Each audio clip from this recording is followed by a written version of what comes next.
akordsecību, instrumentu savstarpējā miedarbība, vokālisti kaut kāds. Tīri sautīgi iemesli dēļ, mans solo laivā visdrīzāk. Bet tas vairāk tāpēc, ka tas bija tāds...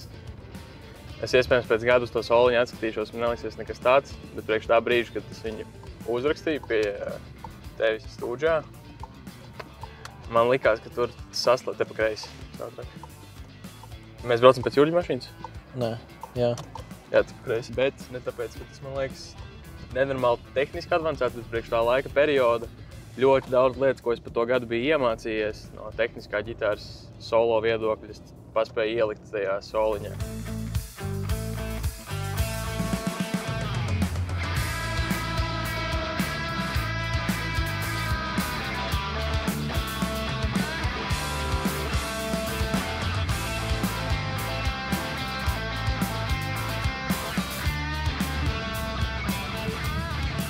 Es vienu brīdi nebiju ļoti pārliecināts par tas reiz pārējais vārdiem, bet nevis tāpēc, ka man kaut kas labojams, bet es klausījos, man likās baigi tāda skāba dziesma, bet tad man atkal citā periodā man ieviktīgi iepatikās.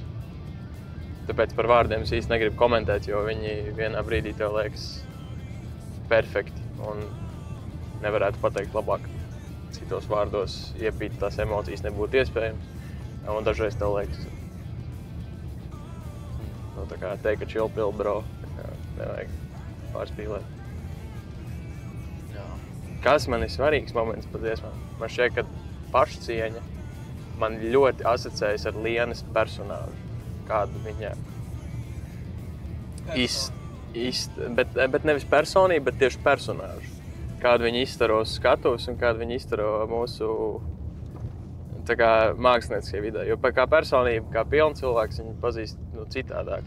Ja Liena būtu Revolvikas dziesma, tad viņa būtu pašcieņa.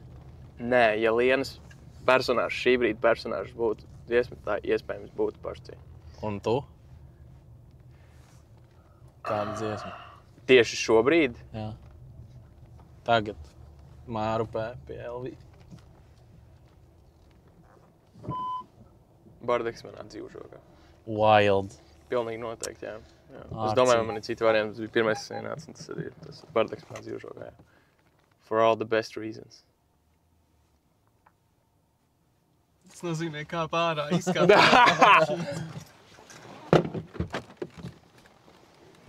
Aidā, revolvēni.